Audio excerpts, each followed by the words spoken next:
হাজার হাজার বাইক বাহিনী, দুষ্কৃতী বাহিনী নামিয়েও এই ধর্মঘটকে ব্যর্থ করার সমস্ত প্রচেষ্টাকে ব্যর্থ করে কর্মচারীরা সর্বাত্মক ধর্মঘট সফল করে তুললেন।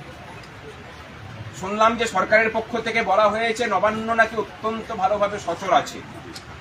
আমরা বলছি যে নবান্নটাই গোটা রাজ্য কিনা আমরা জানি না, তবে গোটা রাজ্যটাই যে অচল হয়ে পড়েছে, সেই অচলতার মধ্যে নবান্নের সচলতাটাই যদি ওনার কাছে আনন্দের কথা হয়ে থাকে তাহলে সেই আনন্দ নিয়ে থাকুন।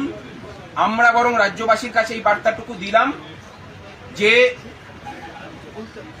কলকাতা হাইকোর্ট সহ সমস্ত কোর্ট, সমস্ত অফিস, সমস্ত শিক্ষা প্রতিষ্ঠান, ইউনিভার্সিটি, সরকারি অফিস সব আজকে অচল হয়ে গেছে। কলকাতা সহ জেলা শহরের রাস্তাগুলো আজকে অনেকটাই ফাঁকা ছিল।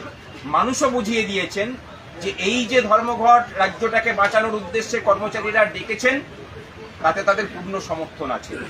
এই শক্তিকেই, এই সাহসকেই পাথেয় করে আমাদের আগামী দিনের লড়াই আরো বেশি শক্তিশালী হবে, সেই কথা রাজ্যের মানুষকেও আমরা জানাচ্ছি।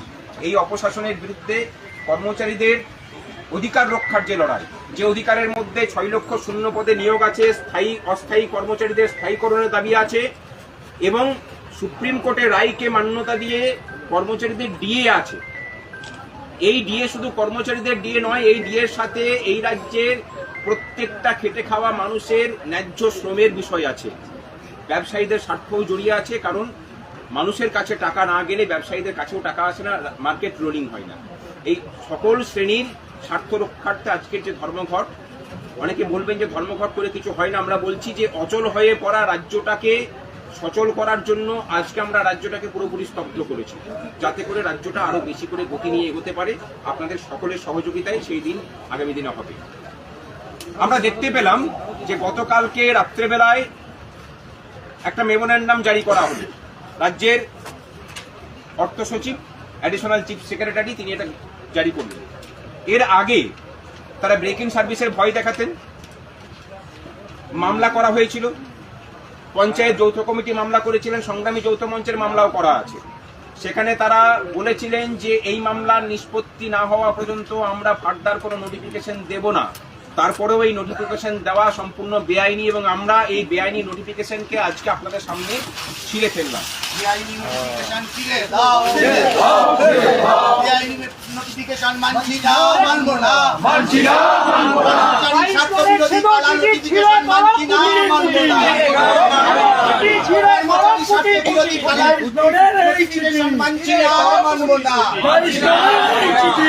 এবং এই বেআইনি নোটিশকে হাতিয়ার করে যদি যেসব সরকারি অফিসাররা আজকের ধর্মঘটীদের শোকজ করার চিন্তা ভাবনা করছেন, আমরা বলছি যে সুপ্রিম কোর্টের রায়কে ইমপ্লিমেন্ট করা এবং না করার লড়াই এটা। অর্থাৎ আপনারা সুপ্রিম কোর্টের রায়ের বিরুদ্ধাচারণ করবেন, সেক্ষেত্রে আপনাদেরকেও প্রয়োজন হলে ওই যে কন্টেম্প্ট মামলা আছে সেখানেও আপনার প্রয়োজন পড়লে পার্টি করতে বাধ্য হবে।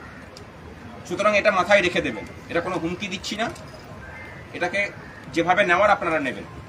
আজকে সারা রাজ্য জুড়ে ধর্মঘটীদের উপরে আক্রমণ হয়েছে বিভিন্ন জায়গাতে। আজকে কান্দিতে আমাদের 12 জন সহকর্মীকে এখনো পর্যন্ত থানায় অ্যারেস্ট করে রাখা হয়েছে।